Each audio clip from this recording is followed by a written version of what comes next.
All right. Welcome to the review session. This is student-led, so I'm going to be putting this up on YouTube, answering questions. You can either unmute yourself and ask them, or you can put them in the chat. And we're going to go until it's 1:10 right now, 1:11. We'll go until 2, and I'm going to cap it off there, and then you'll have opportunities to ask over email, rewatch the video, obviously, when I do put it up by tonight. And then on Tuesday at 2 o'clock is when the other session is, but that will not be recorded. This is the only one that's being recorded. So whenever you're ready, you can start asking.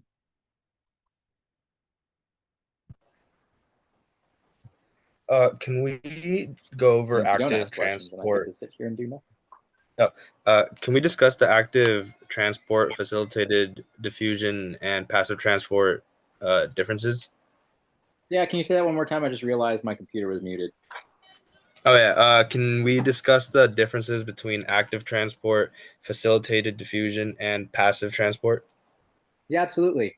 So it's passive transport doesn't use a transport protein. So normally when we're talking about transport, it's between the outside of the cell and the inside of the cell. So the extracellular and the intracellular spaces. The membrane is permeable, so it doesn't let a lot of things through. Certain things can go directly across, and that's going to be passive transport. They don't need a transport protein. That's the main thing right there.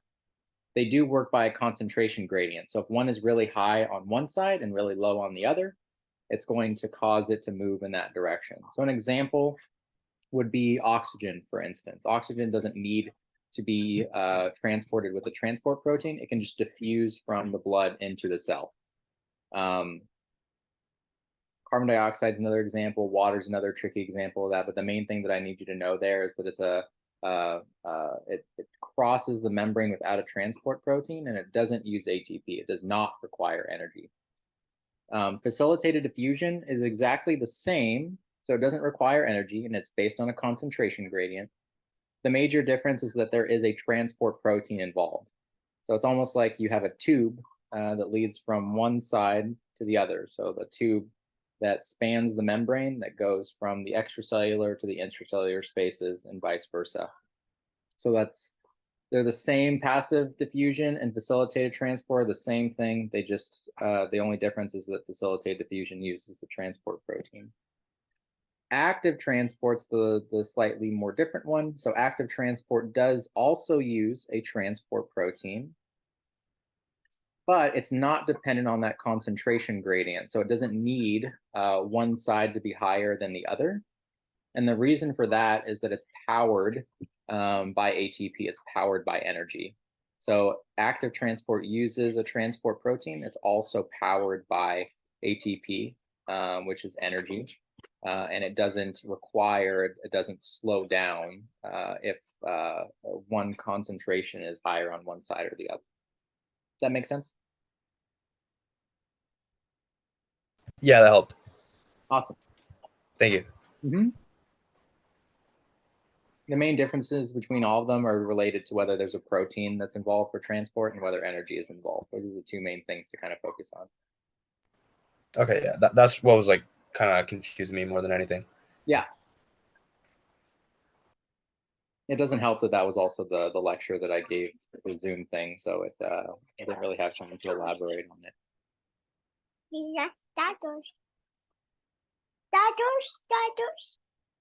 You can ignore what he's saying. You can keep asking questions. He just wants me to be a dinosaur.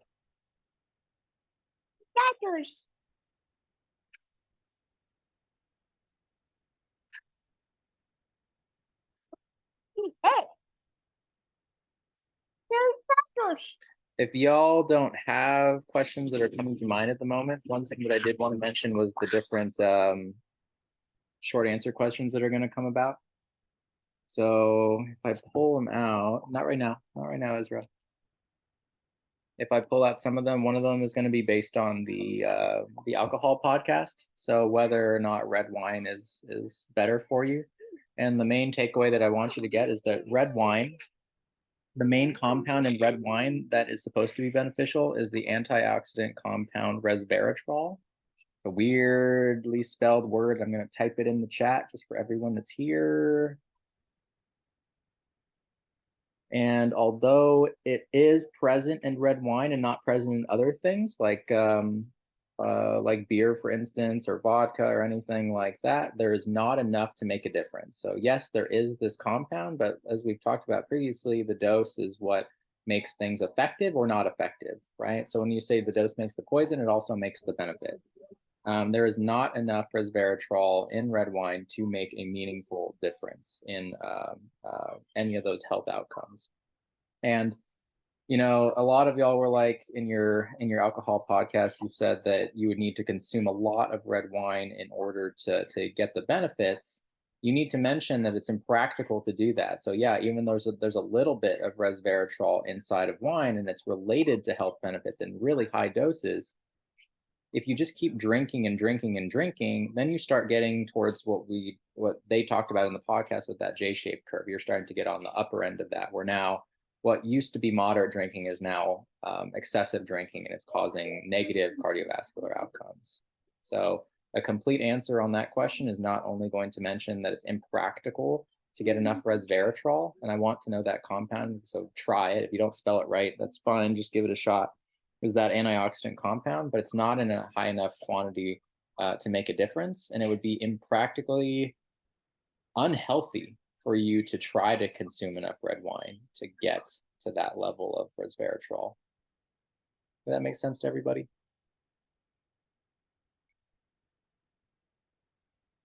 If not, you can just listen to it over again. If it didn't make sense though, just let me know and I can try to re-explain it.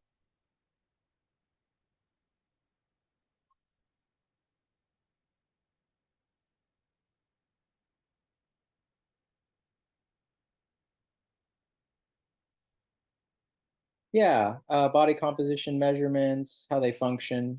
So we're talking about DEXA, skin fold calipers, bioelectrical impedance analysis, which is abbreviated to BIA. And then we have the different methods that use the Archimedes principle, which are hydrostatic weighing and the BOD pod.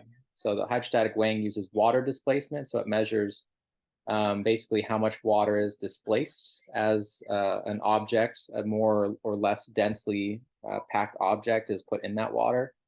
The BOD pod is using the same principle, but with air pressure. You can't really see the air pressure being displaced, but it is. So the Archimedes principle was that principle that I talked about. It was that Greek story where the king wanted a crown made out of gold and he commissioned the jewelers to make it. And he basically found that the jeweler that had made the crown that was 100% gold was actually lying, and it wasn't, because what the king had done is he took an equal amount or an equal weight of pure gold that he had and weighed it against the crown and figured out that nope, they didn't displace the same amount of water. And that's the idea, though, is you're looking at displacement of a substance. And in some cases it's water, other cases it's air. Just making sure you understand that that's the method by those work. Bioelectrical impedance. Now stop, Ezra. Stop. I said stop right now. Is bioelectrical impedance uses electrical activity in order to measure body composition. So it makes a current flow through the electrodes. And then the idea is the faster the current travels, I'm going to move real quick because he is being annoying. The electrical current is traveling through your body. The idea is that it runs through muscle and water faster than it runs through fat. So it assumes that if the amount of time that it takes to get from one electrode to the other is shorter, that you're made of more muscle than you are fat tissue. And then the last one is DEXA. And DEXA is a little bit different because DEXA is what we call a 3-compartment model. So that means that the 3-compartment model is measuring lean mass, it's measuring fat mass, and it's measuring bone mass. The bone is the unique thing there. So all of these other measurements, they're looking at fat mass and lean mass, but lean mass isn't just muscle, it's organs and bone and connective tissue and all these other things. But we can get a more accurate measurement with DEXA because it's separating out the bone from that lean mass. You're getting a more accurate figure. Does that make sense to everybody?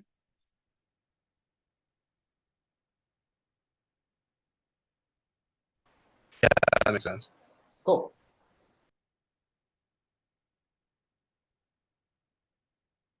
So as y'all are coming up with questions, I'm just going to look at some of the other short answers because that's where a lot of people are going to get caught up. I want to mention too that there are going to be some questions from the lecture that I'm going to give on Monday, and that's going to be a research related lecture about how to read research. So if you want to start studying it now, I am going to grade you on correct APA citation. Okay, so not MLA, but APA, and how to do that correct. I'm going to give you a citation, and you're going to have to basically tell me what is wrong with it. You can correct it. You can list how you want to correct it in any way, but it's going to be you're going to be given a citation. You're going to have to figure out if there's anything wrong with it. And I'm going to tell you right now, there are things wrong with it. It's not going to be completely correct.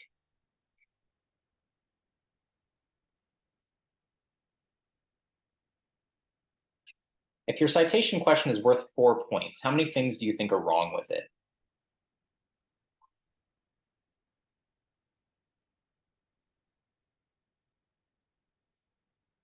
Exactly. Good job.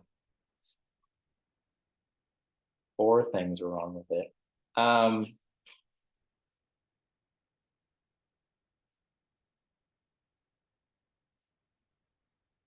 Another question that I am definitely going to ask you about is I would definitely go back and rewatch that explained episode, Why Diets Fail, particularly paying attention to the question that I asked you on your quiz, which was the idea about how the Industrial Revolution specifically, so the more detail you mention, the better. And I think you know what I'm looking for based on the feedback that I gave you on that question itself.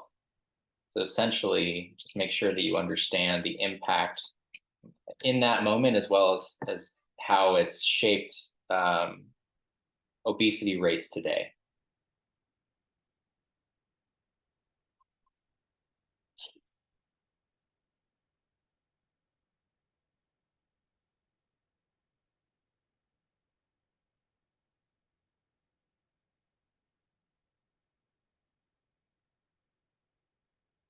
I would also go back and I would check the first chapter about different factors that drive our food choices, right?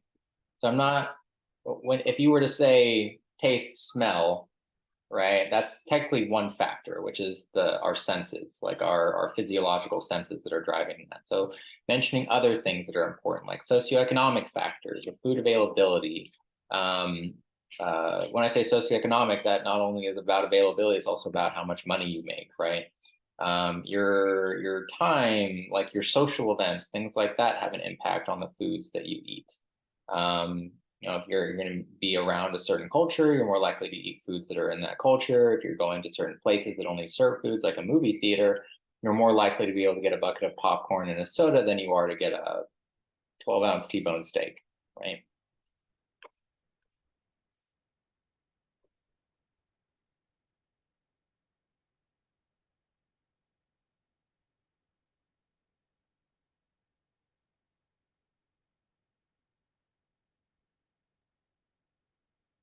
I've already mentioned all of the short answers.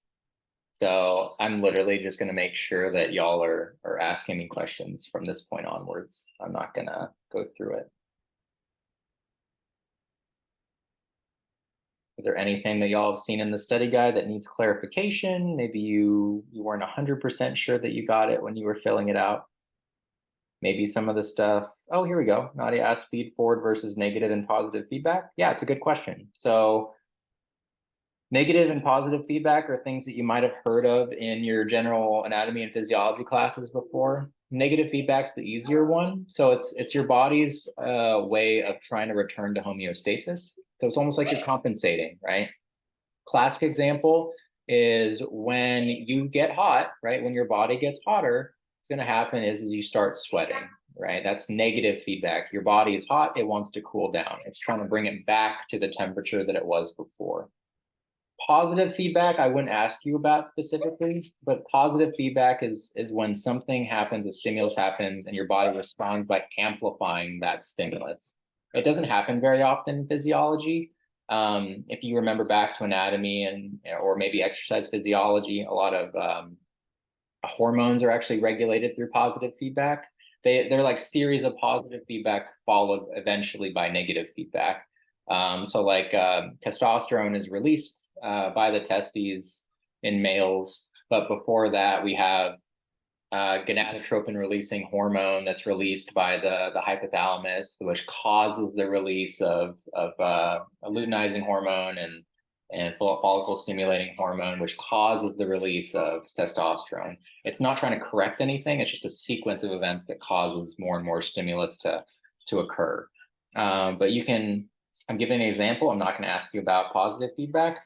Feed forward is an interesting one because feed forward is what I would like to call an anticipation or an anticipatory reaction. So feed forward is looking at a stimulus that hasn't even happened yet. You're anticipating something happening. So you smell bacon, you haven't eaten anything, or you smell coffee, you smell something that smells good to you, and then your mouth starts watering. You haven't even eaten the food yet, but you're already starting to prepare for it because that saliva is going to have enzymes that are going to break down the carbohydrates. It's going to have the ability to moisten the food. It's basically anticipation, right? Which is assuming that something is going to be coming in. That's our feed forward example. Or like when I hold my can of caffeine in the morning, not even drinking it, and I just get happy because I'm holding it.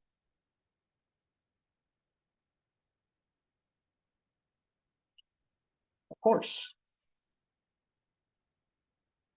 How many questions are there going to be for calculating the percentage of calorie intake? Let's take a look. I got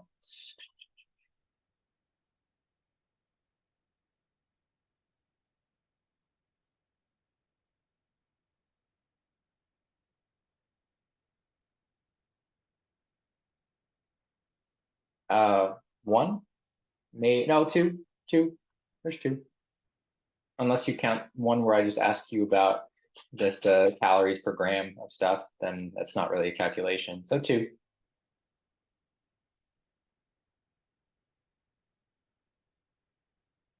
Which is also a reminder for everyone to bring their calculators. I have one calculator that I lend out, and I only obviously I can only lend out one at a time. And if you forget to give me my calculator back, then you get an automatic 0 if you borrow it.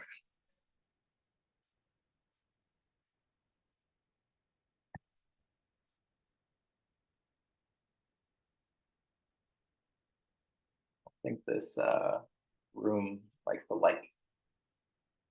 There you go. That's better.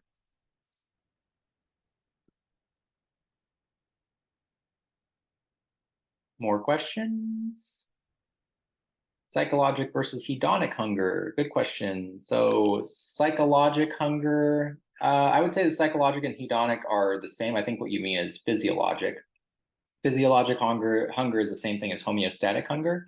So like a true hunger, right? So your stomach is rumbling because you haven't eaten in a while, because your stomach it has stretch receptors. So when they're not being stretched, that's a signal. Your blood glucose levels may be down because you haven't eaten anything with carbohydrates in it. This is literally your body trying to send you signals to get you to eat more, right? Hedonic hunger, hedonism is about liking things or enjoying things. So hedonic hunger is eating when you're not actually physiologically hungry. It's more related to your appetite. So hedonic hunger is more like I am surrounded by sweets, and that is making me crave sweets. When I'm thinking of cravings, those are usually things where we're not hungry. It's usually times where we're either trying to satisfy like a dopamine rush, right? We get a little bit excited when we're eating something that tastes really good. Or maybe you're in a social situation, right? So you associate that situation with eating. The movie popcorn example is a good thing, right? So, or a good example. So you sit down and you may not be hungry, but you're so used to associating sitting down at the movie theater with a soda and popcorn that you almost increase your appetite for those things when you're in that particular context. So one is real hunger, physiologic hunger. The other one is kind of just like this self-induced craving system.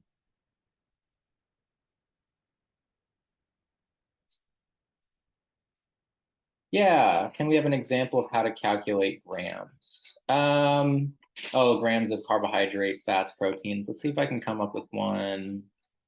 off the top of my head. So an example of a question you might get would be something like, if you have, 2,000 calories, you're eating 2,000 calories per day, and let's say carbs are making up 50% of that diet, right?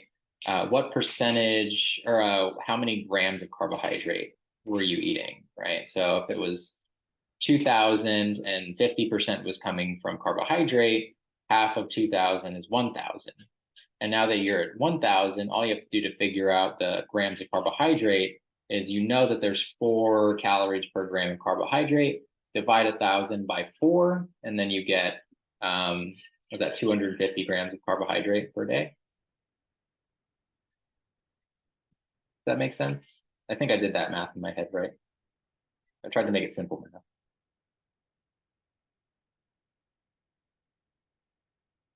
Yeah. You might be asked to do things in reverse too. So I might give you like a specific, I might even make it easier than that. I might say, this person is eating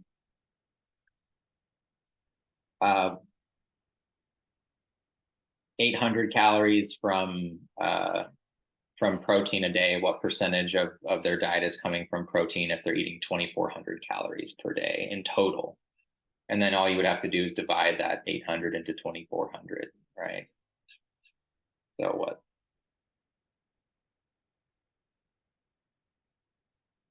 30%?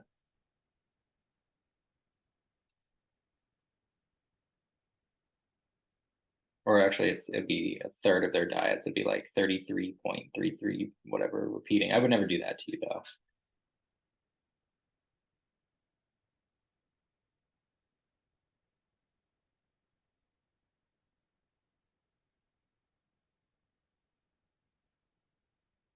Any more? More questions? Still got half an hour.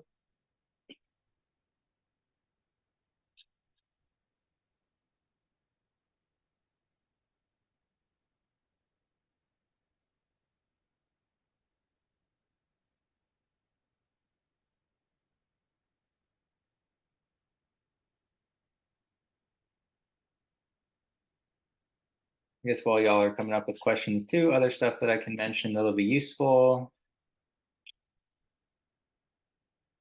You have, let's see.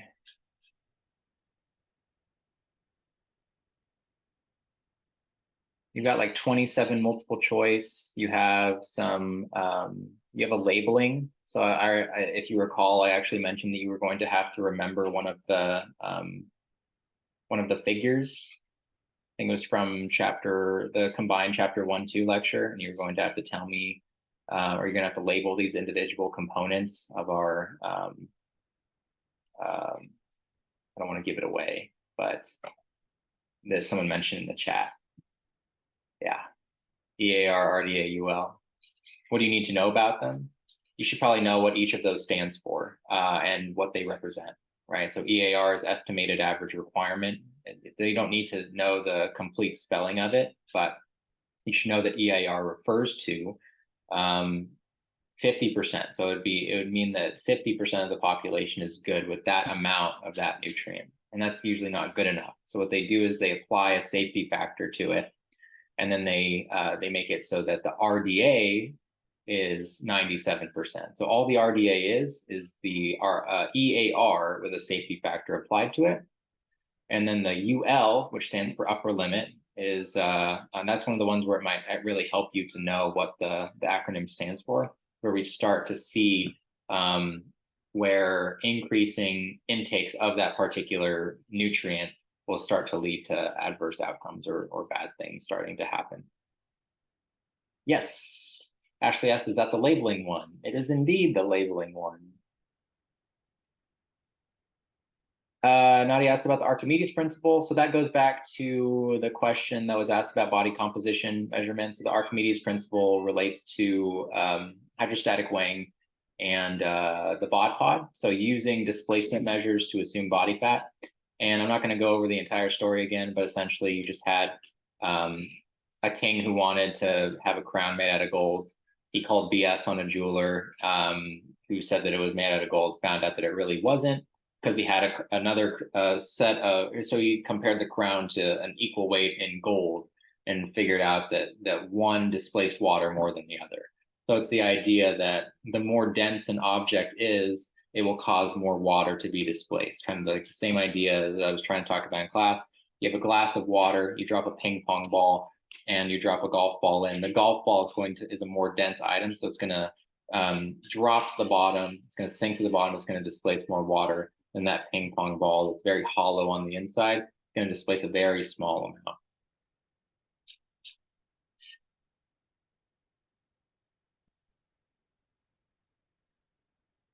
While you're thinking of another question, you do have a matching section that's worth 8 points. You have how many true false? You got 1, 2, 3, 4, 5, 6, 7, 8, 9, 10, 11 true false. You have, I would say, three short answer, 2 matching questions, or 2 fill in the blank, I'm sorry. And then you have the one question that I mentioned you're going to need to know how to correct an APA citation.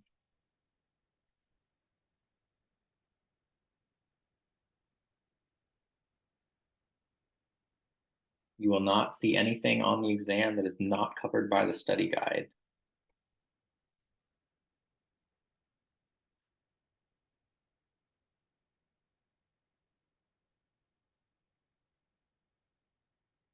Anyone else?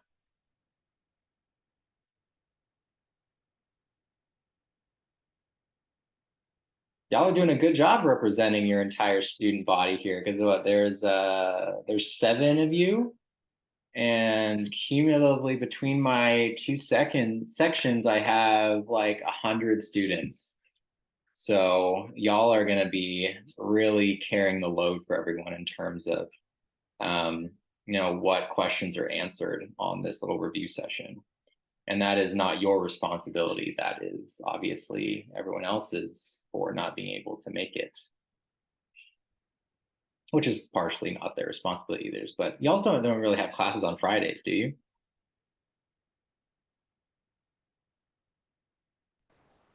I only have classes Monday through Thursday. Yeah. I think for most people, it's just classes Monday through Thursday. There aren't that many classes on Fridays, as far as I'm aware, right? So, maybe people are working during that time. Totally understandable, but you get the most out of these things when you're actually able to come to the review sessions and ask questions.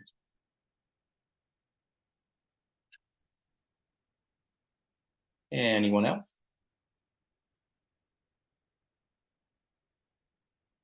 Yeah, epidemiology versus a randomized control. We are going to go over that on Monday, but I can go over it right now so you can start studying. So in conjunction with looking over those slides, if you want to start studying that portion already, and it kind of give you a little bit of a heads up when you actually do get into Monday's lecture. But the idea behind epidemiology versus randomized control trials are the level of precision that you have between them. So epidemiology is the study of disease, but when we're looking at it from a nutritional perspective, what we're really looking at is large population-wide based research. So epidemiology, you're going to be looking at thousands, tens of thousands, hundreds of thousands of people. Like when COVID was spreading, we had epidemiologists that were looking at, where the disease is spreading, the severity of the disease, what demographics were being affected by the disease, right? So were the people that were being affected more of a particular ethnicity, a particular socioeconomic status, all these different things. But it's a lot less precise, okay? Because what you're doing is you're usually collecting this information from surveys, from medical records that people have consented to give away to these researchers. When you do a randomized control trial, it's a lot more focused on kind of finding out the truth to an idea or a question. So a randomized control trial is very, as the name implies, very controlled.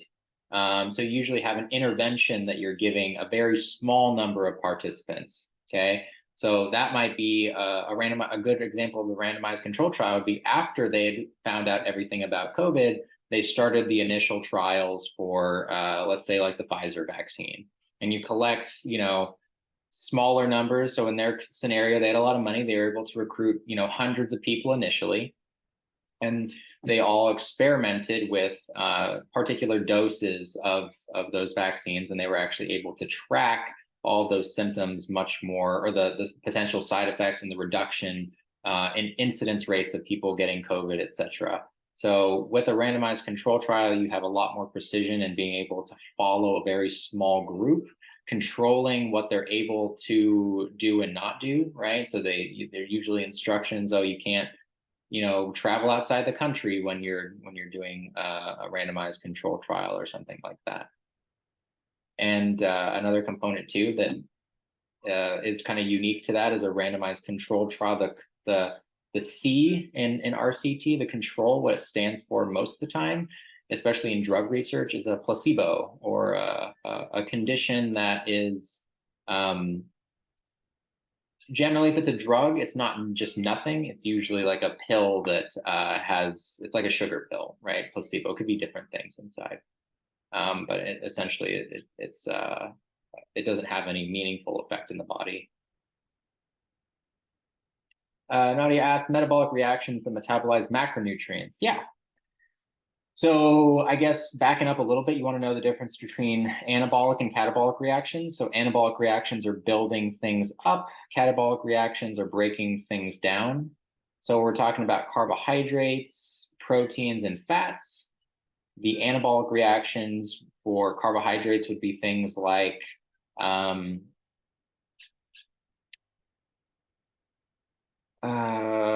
glycogenesis, gluconeogenesis would be one, right? So genesis, the suffix genesis means to create. For fat, it would be lipogenesis. Lipo means fat, genesis means creating fat, because it's an anabolic reaction. Protein terms are a little bit different. We're talking about protein synthesis. Synthesis, if you're familiar with the term, means to create as well, different ways. When we're talking about catabolic reactions, they're a lot more common to talk about, especially in exercise physiology or nutrition, basically just in exercise metabolism and nutritional metabolism. Glycolysis is the main glucose breaking metabolic reaction. You should also know the difference between the end products of aerobic versus anaerobic glucose metabolism. For fat, we're looking at lipolysis, which is severing the glycerol backbone from the three fatty acids attached to it, and then beta oxidation to yield the ATP from it. So beta oxidation is going to be breaking these long fatty acid chains into 2 carbon units called acetyl-CoA, which will be able to go through the Krebs cycle electron transport chain. We get ATP from that. And for protein, I mentioned it in class, but I don't have any questions about it as far as I know. Y'all are here, so let me just make sure. Let me just control F to see if I do.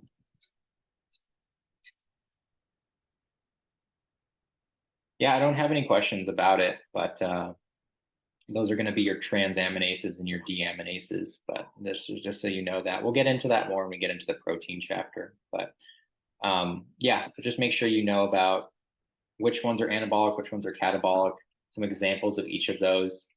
So if I ask you which reaction is going to be breaking down glucose, you're going to have a lot of things that kind of sound similar. You're going to have glycogenesis, glycogenolysis, glycolysis. You're going to have to know the difference between those things. Glycogenolysis is the breakdown of glycogen. Glycolysis is the breakdown of glucose. Alexa asked, will we need to know the suggested food portions from my plate for the exam? No, I would know the relative proportions. So I would know that protein is lower than like vegetables and fruits per se. And I would also know the different food groups. So making sure you know that it's not just grains. You're trying to make half those grains whole, ideally. There's a dairy component, protein component, fruit component, vegetable component. Not specific amounts, but you should generally just understand that they're relative amounts compared to one another and all of them that exist.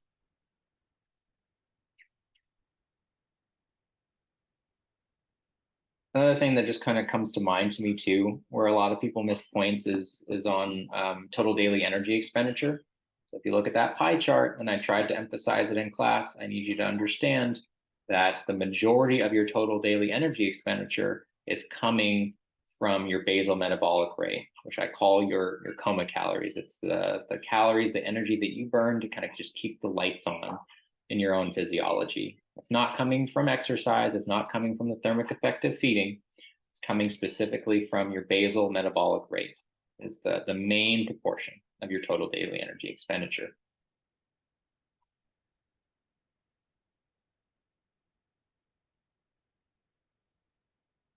What do you need to know about factors that affect basal metabolism? So I might just give you like a question. I'm like, which of the following is something that does or does not, increase your basal metabolic rate? So in general, I feel like a lot of those are pretty common sense, right?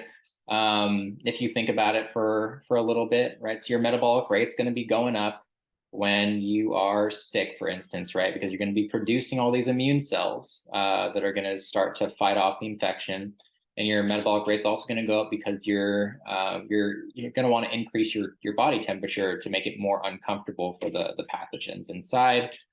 Fasting, on the other hand, it will reduce your metabolic rate because your body is going to enter this mode where it wants to go into like power saving mode, right? It wants to reduce the cost of being alive, and so it's going to lower metabolism.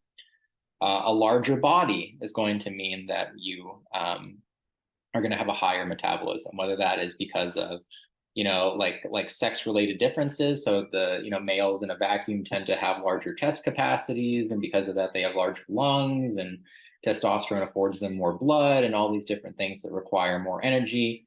Extra adipose tissue on a person, everything else provided is going to mean that you have to produce more energy to move that body, right? So all these different things that, if you just look at that table that's listed in that PowerPoint, in the chapter 8.5 PowerPoint, I think if you look over them and you try to look at some of the commonalities between the things that increase or decrease basal metabolic rate, you'll understand it pretty well. And if you don't, send me an email and I can try to elaborate a little bit further.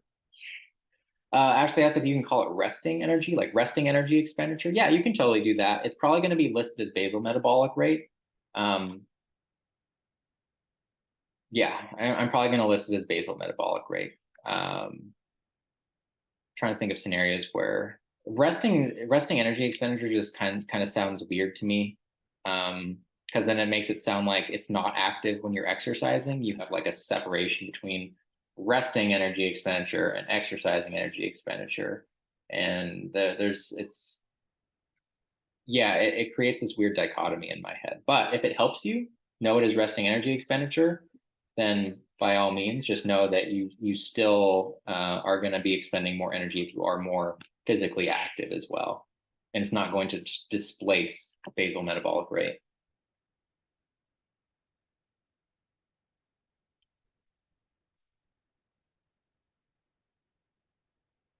Okay, so the differences between anabolic, catabolic reactions, and aerobic and anaerobic. Okay, so I try to reiterate this point a lot in lecture. We have our three fuels. We have carbs, fats, and proteins. All three can be metabolized aerobically. If it's happening aerobically, it's occurring in the mitochondria. Okay. Those are all going to be aerobic. If it is anaerobic, it can only be one fuel, and that's carbohydrate. Carbohydrate can be metabolized both aerobically and anaerobically. If it's anaerobic, then it's actually going to be in the cytoplasm of the cell and not in the mitochondria. The difference between anabolic, catabolic reactions. I talked about anabolic and catabolic reactions before. So anabolic is just building things up. Catabolic is breaking them down. Protein synthesis, creating is anabolic. Glycolysis is breaking apart glucose. That's catabolic. I listed in a lot of detail the different reactions related to those in macronutrient metabolism. So I would just go back in and look at some of that stuff. But all the aerobic and anaerobic things that we are talking about are catabolic reactions, because we're breaking down different fuel sources in order to get ATP from them. So glycolysis is it's that section of metabolism for glucose. It can be aerobic or anaerobic, but in either scenario, it's a catabolic reaction. Does that make sense? Because we're breaking down the glucose. Cool. I always think catabolic, you got a cat, it's going to tear stuff up in your home. It's going to be breaking things down.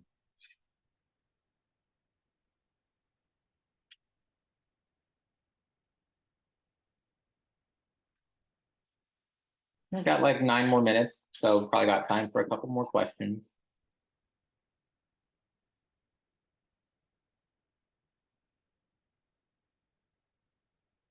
You won't need to know like specific ATP amounts between like glycolysis that's anaerobic versus what happens if it continues on in the mitochondria and being aerobic. I'm not going to ask you specific questions like that, but you should know in general that aerobic metabolism does occur. I should say it produces more ATP in all scenarios. It's just a matter of whether we have the time and the capacity to be able to bring oxygen in relative to the demand of whatever we're asking our body to do. Like when you're sprinting, you're demanding a lot of energy from your body, but you can't bring in oxygen fast enough. Even though you're breathing a lot, it doesn't mean that the oxygen is able to actually saturate into the tissue.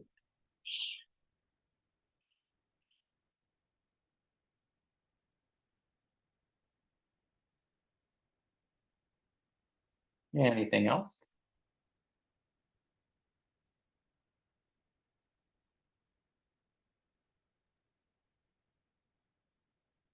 Yeah, you need to use a pencil for the scantrons, otherwise it won't read it. And it needs to be a number 2 pencil. I've had people fill in scantrons with blue pencil before, like colored pencil, doesn't read it.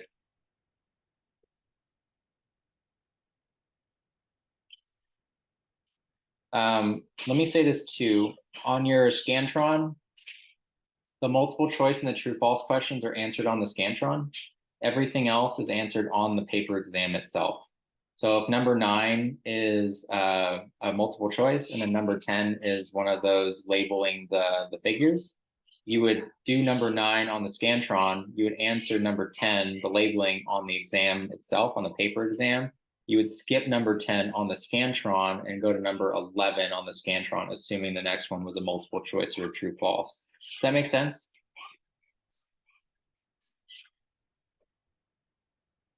Cool. Nice. Good. Awesome. Yeah. I could have made it a lot easier for everyone and just made it so that, you just finish all of the multiple choice and true false first and then just move on to the exam. But I made the exam before I decided to move it on to Scantron.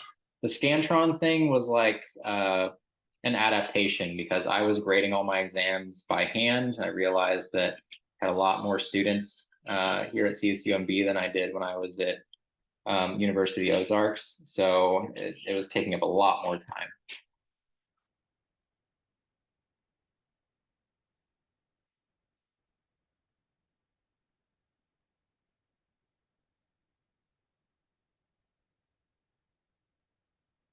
You'll have plenty of time to study and watch the video. I imagine I'm probably going to get this video up. I said by tonight, but I'm probably just going to really quick try to convert it over into a YouTube video and hopefully have the link available on Canvas in the chapter or in the test number 1 modules. And I'll also send an email out that links it so you can have that as soon as possible.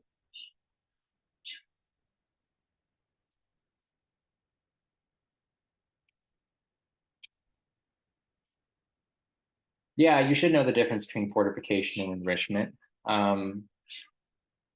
Fortification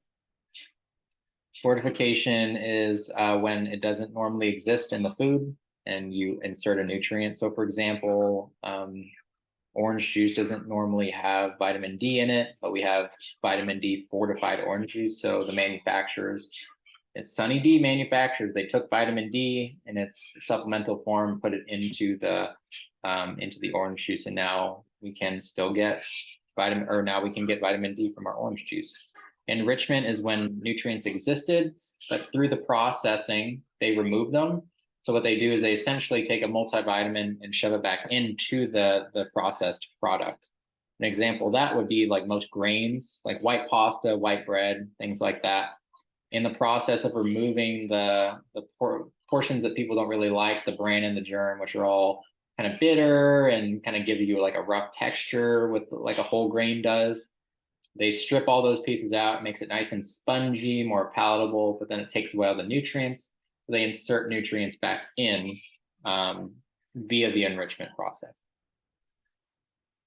Yeah, okay, so order of consumption to excretion. So you should just know we have mouth, that's where digestion begins, because we have mastication, chewing, as well as enzymes in the mouth that soften and partially break down things like carbohydrate with salivary amylase. But you don't need to know the salivary amylase part until the next chapter. It goes down your esophagus, and then it goes into your stomach. There's a couple of sphincters that are along the way. There's the upper esophageal sphincter up here between throat and esophagus. And the lower esophageal sphincter, which is down here. It looks like I'm pointing to my heart, but that's where you normally feel heartburn. And the reason for that is because that's where your esophagus empties into your stomach. That's your lower esophageal sphincter. In the stomach, we have some chemicals like hydrochloric acid that are in there. We also have some enzymes that are going to be breaking food down as well. Exits the stomach into the small intestine. The small intestine has 3 different portions, from proximal to distal, or from near to far, as you know, using anatomical terms. We have the duodenum, the jejunum, and the ileum. After the ileum, we have the large intestine, which is named because of its diameter, not because of its length. The small intestine is much longer. And after the large intestine, we have the anal sphincter, and you got your rectum, and then it's all out into hopefully the toilet. You have accessory organs that are also important. You have the pancreas, which is releasing insulin. It's also releasing bicarbonate, which helps to take the acidic portions of the food from the stomach and make sure that they're alkaline, or it alkalizes them to make it more neutral by the time that they enter into the small intestine. Also has pancreatic juices that have the enzymes to fully break down different macronutrients. The liver is responsible for making bile, which helps to emulsify fat to make it digestible. And then the gallbladder stores that bile, so you don't have to make all of the bile all at once. So that was a brief little breakdown right there. All right, last question for the day. What are phytochemicals and antioxidants? Phytochemicals are plant-based compounds. Antioxidants are also a subcategory of phytochemicals, but a lot of antioxidants are, we'll get into that more in the vitamin and mineral chapter. Antioxidants are things that, and you're not going to be tested on the specific definition of an antioxidant. It's a compound that essentially will break down free radicals, which are noted in things like cell damage, they have implications in cancer and things like that. But basically, one of the reasons why we consume vegetables and fruits is they're not just carbs, vitamins, minerals. They're also phytochemicals. So they have individual compounds in them that offer benefit besides just their individual nutrient compositions or makeups. I'm not going to ask you about any specific ones until the last exam, which we'll be talking about, like vitamin C and vitamin E, which are our main antioxidants, and vitamin A. So I guess I do have time for one more question if y'all want to ask one. If not, totally fine ending it. Any last comments, concerns?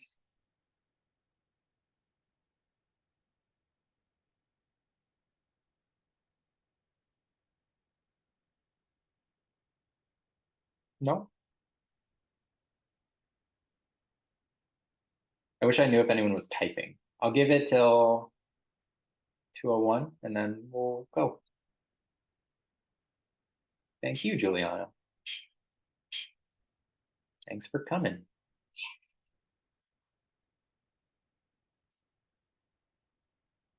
Yeah, of course.